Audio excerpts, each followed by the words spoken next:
Hi, this is Dorie Clark. I am here with RB Botto, and he is the founder of Stage 32, which is a fantastic company for education, networking, and job boards in the entertainment industry. We're going to be learning a lot more about him and specifically his strategies today on how to pitch yourself and your idea. And of course, this is our weekly Newsweek interview show, Better.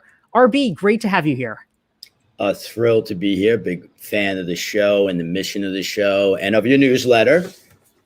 If you're not following Dorie on LinkedIn, you're cheating yourself. Go on and subscribe to her newsletter. I love everything you put out there. Yeah, amazing. You even printed it out. So that is extra hardcore. I appreciate that, man. I'll tell you why I printed it out, because one of the subjects about productivity through influence kind of dovetails with some of the stuff we're going to be talking about today. So I thought it was very interesting. Fantastic. Well, thank you so much. So the first question that I have for you is, these days, we all need to pitch ourselves in different capabilities and different capacities. Sometimes it might be a job interview. It might be a different setting. We might have an idea that we want to advance and move forward. And so I am curious, you are someone who has seen a lot of pitches and someone who has made a lot of pitches. What would you say are the core elements of making an effective pitch? Well, I think first and foremost, I love the fact that you framed it in the way of pitching yourself and or pitching a project. The reality is you're pitching both, no matter what you're doing, right?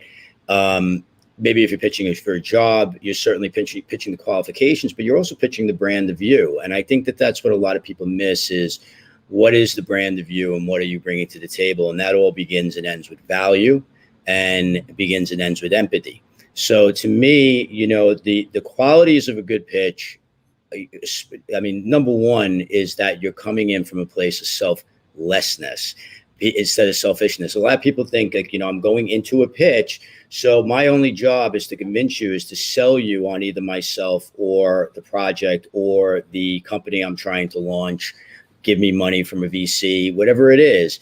And the reality of the situation is you're sitting across from another human being, and that human being probably has somebody that they have to answer to as well. And they're getting pitched all day, every day as well. So if you come in from me, you could be just like everybody else. But if you come in from a place of selflessness, which begins with knowing the other person, knowing who you're pitching to, knowing about them, what they've accomplished in the past, you could ask them questions at first. Why did you start this? Why did you do this? Tell me a little bit more about the company. I'm very interested in knowing. That allows you to create a human connection. And I think that all great pitches, no matter what you're doing, whether it's a job interview or whether, like I said, you're trying to raise money for a company, or whether you're pitching something in the film and the entertainment industry, everything, has to do with that human connection. Those are the most successful pitches. That makes a lot of sense. We're here with Richard R.B. Botto. You can learn more about him and his work at richardbotto.com. We're talking about how to pitch your idea. And if you are tuning in live here, please type into the chat box. Let us know who you are and where you are watching from. We'd love to get your questions for RB and to give you a shout out, because we want to see where folks are tuning in from. We already see Lisa is here from Chelsea in Manhattan. We're glad to have you, Lisa. And we know that there are many more folks who are tuning in, so let us know what's on your mind. So, RB, let's take it to the corporate world for a moment. A lot of people, literally millions of people, have lost their jobs, unfortunately, or experienced displacement in some way during COVID. If you were doing a job interview, you were mentioning the importance in pitching of understanding the other person's perspective. If you're pitching literally yourself, if you're trying to get a job, and this could be true for actors and people in the entertainment world that you primarily deal with, or a corporate job seeker, what are the ways to actually get in the head of that hiring manager? How can you effectively pitch yourself in a competitive situation like that? Well, it's a great question, and we've been very fortunate during a challenging time to have had major expansion and sort of a growth period that has been unparalleled. So we've been doing a lot of hiring, and everybody, it's no secret right now that the challenges for people to hire are myriad. And but what we've found is that it's wild. The people that are the most prepared, the people that are ready to ask questions, the people who, so for us, if you have a job interview with us and you haven't spent 5 minutes in our platform and you don't know what the platform does, and you haven't dug into what the job might entail within the framework of the platform, then it's a non-starter for us. Why are you applying for this job? It happens all the time. We had somebody that we asked them the other day, one of the first questions is what attracts you to this job? And the answer was, and I am quoting, I need a job and you're offering one. And that was the end of that Zoom. That was the end of that conversation. So what can you bring? That all sounds negative, but it's the truth. It's happening. It's happening with every, we can interview, I'm not even kidding, 40 or 50 people for a spot, and maybe 2 or 3 have done the homework. And that's what you can do. You need to do the homework. You need to if you want to get inside my head, it's very easy. If I'm interviewing you, it's very, very easy to go online. And as my mother would say, Google's it.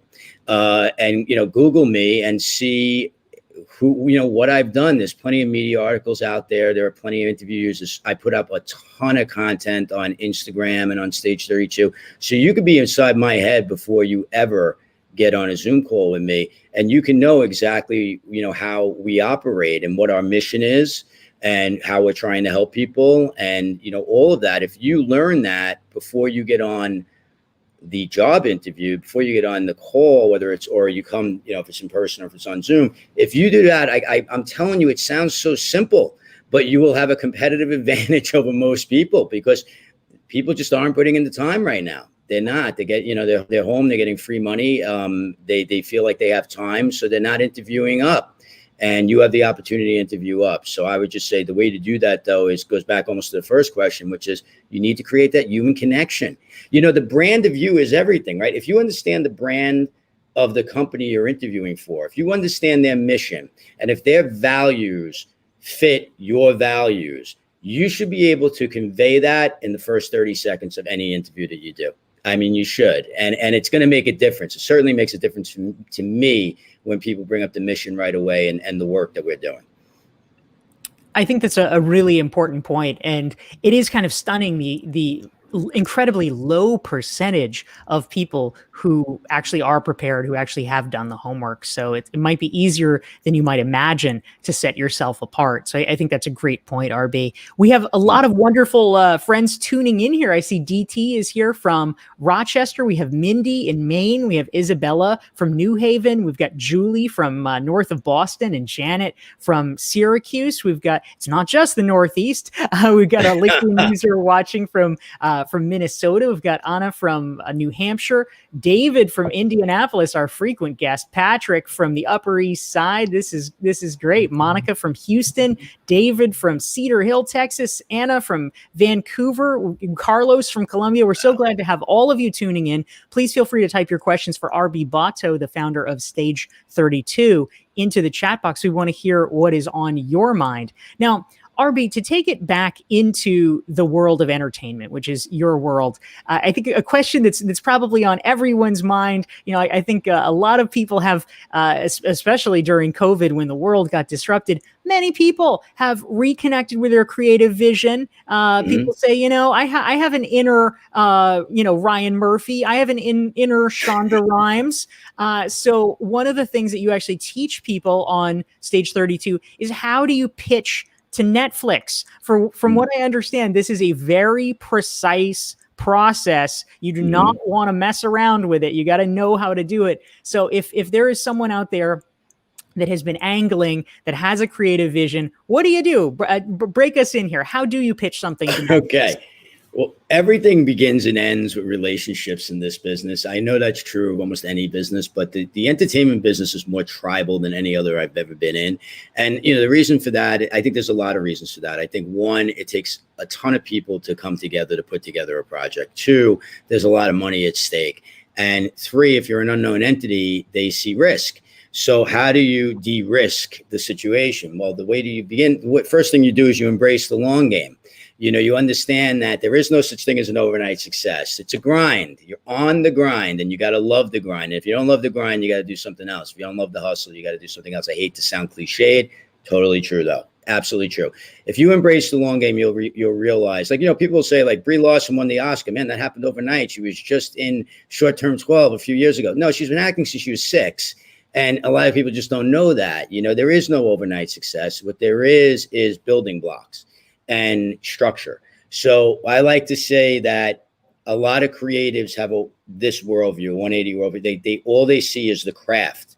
Okay. The people that are massively successful see the business and see how to operate, and they see full. How does it all work? So what can you do to get there if you're just breaking in? Well, one, that's why a platform like Stage 32 was built, to be surrounded by like-minded creatives that are doing exactly what you're doing and have done it, that you can learn from.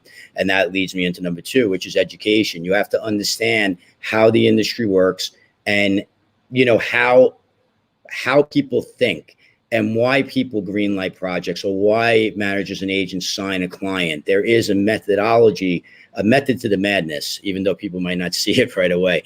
And then, that leads me to the third thing. I get hit up all the time. How do I get to Netflix? I've posted 1 million videos on this, again, on Stage 32 and on my Instagram, which is RB Walks Into a Bar, if you're interested. But the answers are the same. It's like, I have this great project. Netflix would love it. It's just like this project. Okay. Now, assume that there are hundreds of thousands of people, if not millions of people, just like you, that think the exact same way. Then think if you're a Netflix development executive that's working, let's call it even 10 hours a day. What do you think that development executive is doing? He or she is listening to pitches all day long, right? And it begins with people they know, the highest of the high, the Finchers, the Spielbergs, the people like that. And then it's all the managers and agents they know, all the people they've already done work with that want to pitch the next thing, and everybody else. And you know how often they get to everybody else? Not very often. Okay. So how do you get into this top 3? How do you get into that place where somebody is walking your project in? Well, you either have to bring more value, which means a bigger package than just I have an idea or I have a script, or you have to make those connections and embrace the long game till you get to the point where you win champions that say, this needs to be on Netflix and I need to bring it in.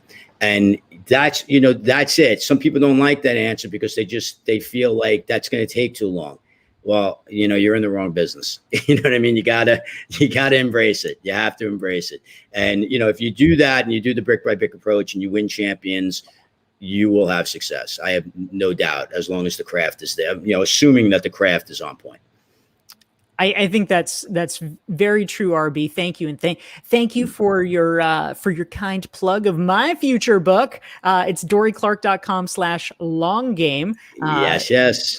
Technically, there's not 2 dots in there, but you all can figure that out. It's coming out in September, my new book, The Long Game. So thank you for that. So just following up on that, I am curious. So when you say build champions over time, if you had to give people 1 or 2 pointers about best way to build champions for their project, what would that look like?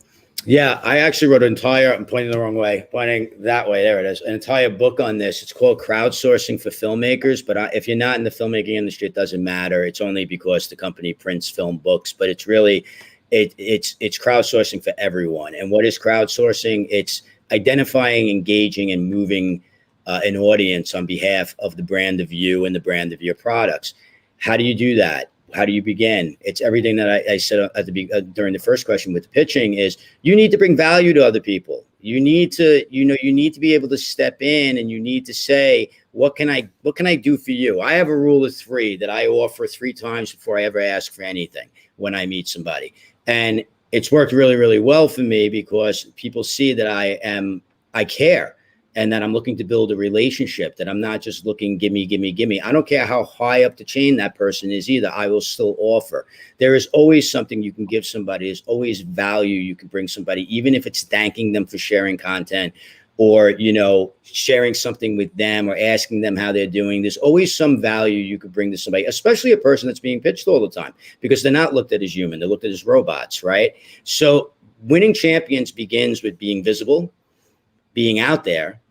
You got to, if you're an introvert, and I have a ton of videos posted on this. I've written a ton of articles about it. I get it. You have to find ways to dip your toe in the pool every day until you're waist high and until you can dip down to your neck until you can go under the water and feel comfortable. But you can't get by it if you don't put things into practice, right? You can't get healthy, you can't get in shape if you don't spend that first day in the gym and then go the next day and the next day, if you don't keep the routine up, right? So it's all about being visible, being active, creating value for other people, and knowing when to ask, knowing that you built a relationship. Give first, always give first, always. And always remember to come from a place of empathy. It matters, especially in this day and age right now. Yeah, I really agree with that, RB. I actually have a whole chapter in my new book, The Long Game, where I talk about relationship building, and very similar to what you mentioned about wanting to give 3 times before you ever ask for anything. Similarly, I have a rule, quote unquote, that I put forward, which is no asks for a year. That when you meet Love somebody. that. Yeah, I like to say, I mean, obviously you can ask a sort of simple thing like, oh, I need a new dry cleaner. Who's your dry cleaner? But I'm talking about asks that require political capital. Those are ones that you should wait. You put that off because you don't want to construct an agenda, and you don't even want the other person to think that there's an agenda in that relationship building. So yeah, and it's also time capital. I like to say, everybody goes, time is money. Time is not money. Time is time. Money you can get back, time you can't. So when you're asking somebody to do something for you, even if it's to answer a DM of something that you've done a million times so that you can Google yourself, or, you're saying, can I get 5 minutes of your time, when 50 people are asking that person for 5 minutes of their time a week, you need to have that kind of awareness and to realize that, I have to give. You know what I mean? You're sending these DMs, for example, you're not even following the person. You're not bringing any value back. Not even that little thing, which is so really meaningless in the grand scheme of everything. But it's even that symbol of, I want to bring you value, is, something that matters to people, and if you're not going to bring that, if you're not going to do that, then how can you expect people to do for you, especially if you're a stranger? I mean, and that happens all the time too. I always say that people, I think sometimes when they're behind the glow of the computer, they forget that it's still real life, unless maybe you're on Twitter, which is, an alternate reality. But it's still real life. You're having interactions. It's the same.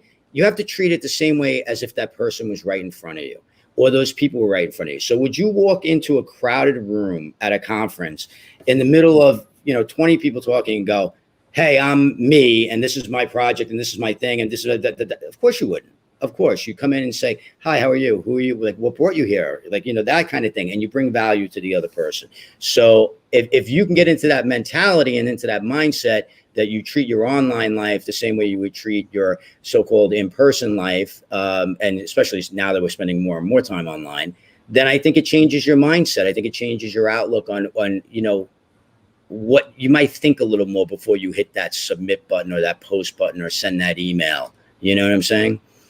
That's exactly right. So we are here with RB Botto. You can learn more about him at richardbotto.com. You can learn more about his business at stage32.com. And if you want to make sure you never miss one of our weekly Newsweek interview series, Better, what you can do is make sure you go to dorieclark.com. That's me. You can sign up to get a free self-assessment and join my newsletter, and that will enable you to get regular reminders about our shows and the great guests that we bring on. So, RB, we had some excellent questions come in. One that I especially like is from Seema, and she wants to know, we talk a lot about pitching. What if literally you only have 30 seconds? What if the elevator pitch really is only in an elevator? If you have 30 seconds, massive time constraints, how can you best get your message across to others? What would you say to that? I would say first and foremost, you need to have a 30-second, a 2-minute, a 5-minute, and a 30-minute pitch. And the reason why I don't go 10, 15, 20 is because if you have a 30-minute pitch, you'll be able to figure out a way to pare it down to 10 or 15. But the 30-second pitch, this is the thing I will say. What is the expectation of the other person? If the other person is giving you 30 seconds, then they know that you're not going to go into your life story or ask them questions about them or whatever. They're just looking for you to bang it out. So, the 30 seconds needs to be the essence of the story, the essence of why you're doing this, why you want to do it. I mean, it's totally different. I mean, we're talking about it's a broad question because we're talking about broad industries. If it's the entertainment business and you're pitching a film project, obviously you want to get in and out of your story. You should know your log line anyway. Your log line is going to take 10 to 15 to 20 seconds to 30 seconds to tell. And if you don't know your log line, shame on you. So that's your 30-second pitch. If it's an entrepreneur, if you're an entrepreneur and you're pitching your company, what's the problem? How are you solving it? And what do you feel the audience is? It's as simple as that. And if you have an extra if that leaves you an extra 5 seconds, why are you the person and your team the people to solve that problem? So really, that's it. I mean, you got to get into the elements that are going to make a difference to that human being. And you got to think about what you also have to recognize, because you've done the work and you know who you're in front of. What do they want to hear? What's going to make a difference to them? What have they done in the past that has made a difference? Their mission in life. I mean, I know, for example, I deal with VCs all the time that no longer invest in certain sectors. They invest in certain missions. So do you know their mission? Do you know where they put their money and why they're putting their money there? And does that match up to what you're doing? And if it does, then you lean into that, So that's what I think you do with 30 seconds. I love it. Nice and tight. Thank you, RB. That's really helpful. Yeah. And another question came in from Janet. Now, Janet has a point that I think a lot of us can relate to, which is that if something really is a high stakes pitch, you're probably going to be a little bit nervous. So how do you get past the fears or the jitters in pitching and stay confident enough to make a good impression? I love this question. I think this is an excellent question. Again, I posted a bunch of videos on this, but I would love to answer it. Because we get asked this all the time. First of all, the fears don't always go away. We learn how to get better at, handling them. But anxiety is expected in a lot of ways. I have never been in front of an executive or even a VC where the nervousness was an issue for them, because I knew my facts and I knew my story and I knew where I was going. Okay. So the confidence comes from, I'll tell you a couple of things where the confidence really should come from if you shift your mindset a little bit. First thing is, the person you're pitching to wants to love you. They want you to make their life easy. They want to invest in you. They want to make your movie. They want to sign you as a client, because you know what? That limits the time that they're looking for the next, big thing, the next big idea, the next great person to partner with. So that allows you to kind of relax a little bit too, but it also allows you, again, to look at that person as a human being. The person has a job to do and a person to answer to. All right. That's the first thing. The second thing is that, again, if you humanize the person that you're talking with and you realize that they have challenges, and sometimes that's part of your research. If you research articles and you look at some of their big failures, I could point to the biggest stars and the biggest directors and producers in Hollywood. They've all had major failures. And you could read articles in the aftermath and see how it damaged them or how it affected them. I don't like damage, how it impacted them. Okay. And we can learn something from that as well. So I'll just tell a really quick story, really, really quick. We're out pitching a television show and that I wrote, and we attached the showrunner, and we were very excited. We got some extremely high level meetings, and usually you do these meetings in a room. But this was right when COVID hit, and we did our first meeting on Zoom. And I was extremely nervous to do it on Zoom because it's a different kind of thing. And is the energy going to translate? Is this going to, what's going to happen? So, we shifted the pitch a little bit. We did some visuals in there. We did some practice rounds, the showrunner, all this stuff. But I was still nervous sitting in that waiting room, waiting for things to start. And then everybody started coming into the room, and the main guy I was pitching to was a very big executive in town, was pretty much in a sweatsuit in his bedroom with terrible lighting and the bed undone. And I went, this is a human being just like me. He's just really successful. Good for him. He's good at what he does. I hope to be good at what I do. I hope to sell this project. You know what I mean? So it changed my entire mindset, and every pitch since then, and we've done a lot of them, and we've done them at the highest level. I get myself into the mindset 20, 30 minutes, an hour before it starts, as I'm preparing, that I am just a human being pitching to another human being that has a job to do and wants really, really badly they want to like this pitch. They do. I think that's really important advice. Thank you for that, RB. I just want to give A shout out to Uzair who's tuning in. His cat wants you to know buzz, buzz, buzz. So hi, Uzair's cat. Hey to the cat. That's right. And we also had a question come in from Anna from New Hampshire. She wants to know, let's say you have made a pitch. Let's say it actually flops. Let's say it actually goes, unfortunately, really poorly. What do you do then? How do you buck yourself back up, RB? And also, is there a way that later you can go back to those same people? How do you deal with it in a small industry? Well, I'll take it from a broader standpoint, because I know we have a very broad audience, but I'll come back to the film. Community is everything, right? We have expressed community forever. You need to surround yourself with like-minded people who have gone through the rejection that you're going through, so that you have somebody that understands fully what you're experiencing. Now, you may have friends and family that are very, empathetic or sympathetic, depending on what they've gone through in life. And, and that might be nice, but it's not going to they're not going to fully understand. Nobody's going to fully understand when you got rejected on your work, unless they're in that industry, which is why I think niche social networks are booming right now, because people want to be surrounded, especially in this day and age, with like-minded individuals. I also think mental health is such a big issue right now, and it's something that we are very aware of on Stage 32, always have been. And that's why we, have created an environment that's safe, and we don't allow trolling. We don't allow any kind of bashing at all, and none of it. And the reason for that is because we all need support. So the answer to the question is, you need to have a great infrastructure. And if there's negativity in your life, you need to cut it out. And that means too, if you're on platforms that are toxic in any way and bring you down, get off of them. Control what you can control. Surround yourself with the right people. And the other thing I will say is that, look, rejection is part of the game no matter what. I see it all the time as a business owner going out, for certain things and talking, partnerships and various things. Rejection is part of the game. It's how you handle the rejection and what you learn from the rejection that separates the good from the great.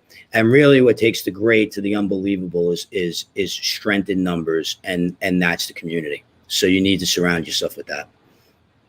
Yeah, great point. Thank you very much. We are here with RB Botto. He is the founder of Stage 32, which is a website for networking, education, and a job board in the entertainment industry. And we've been talking about how to pitch yourself and how to pitch your idea effectively. You can also learn more about him at richardbotto.com. And if you want to learn more and make sure you never miss one of our weekly Newsweek interview shows, our guest next week is Jonathan Brill, author of the book Rogue Waves, about innovation and how to predict change and how to stay on top of it. Just make sure you're following me on LinkedIn and subscribe to my LinkedIn newsletter. Just go to dorieclark.com/LinkedIn. Now, RB, we probably have time for about one more question. And sure. One of the things that is on the minds of the people, David writes in, he says he's written a crime drama based in Dallas. He's been trying to get the attention of the Dallas Film Commission, but no dice. They're not getting back in touch with him. So let's broaden this out for a minute. If you have been trying to pitch yourself or pitch your idea to a person, to an entity, and they are just not responding, what do you do? Do you keep trying? When do you give up? How do you deal with persistence versus knocking on a door that doesn't want to be opened? What are your thoughts about that? Well, I would say, first and foremost, when you're pitching the Dallas Film Commission or something, that's small, and I know them very well. When I say small, I'm talking about a small office of people dealing with a lot of work. And Texas is one of the places where production is ramped up right now. You have to ask yourself the question, why would they answer that email? What is the value you're bringing? What is the question you're asking? What is the result you want? Have you built a relationship with them? I think that matters because they're inundated with emails such as yours, asking these questions and wanting to get involved or, hoping that they're going to help support their film in some manner. I don't know if you're looking for them for money or what the ask is, but that's the reason. They're busy making movies. They're a small office. So that leads me into the macro, the sort of bigger answer, which is, you have to know, again, your audience and how busy they are and what their lives are like. You have to do the work and you have to cast a wider net. When we went out with the TV series, we didn't go to one place at a time. We made a list of like 10. We didn't want to burn everything, but we went to like 10 of our favorites where we thought this show would be a fit, not only in theme and genre, but in budget. Okay. And which matters. And we made the target list, and that's who we went out to. And, you know, we got maybe 6 people that said yes.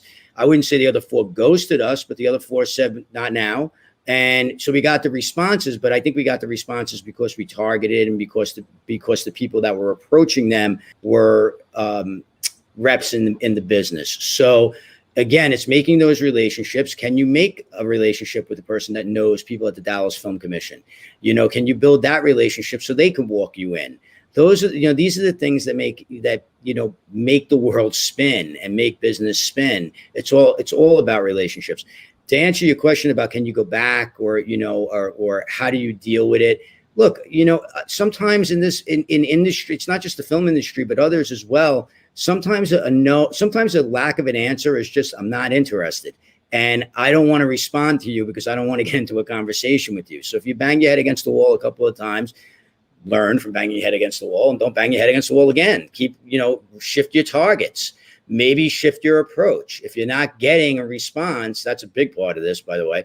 If you're not getting a response, you also have to look at, what was my approach? If I received this email cold, and I was in that position of power, would I answer it? You need to answer that question. I mean, and that might seem blunt, but it's just honest. You know, people's time, it's valuable. So, and they're getting, and your request is one of many that they're getting. So how do you stand out? What makes you stand? I like to say, why you, why now? If somebody, you know, I have many manager friends in this business, many agent friends in this business, and every one of them to a human being will tell you that they get up to 500 blind queries a week. Most of them read none. Okay.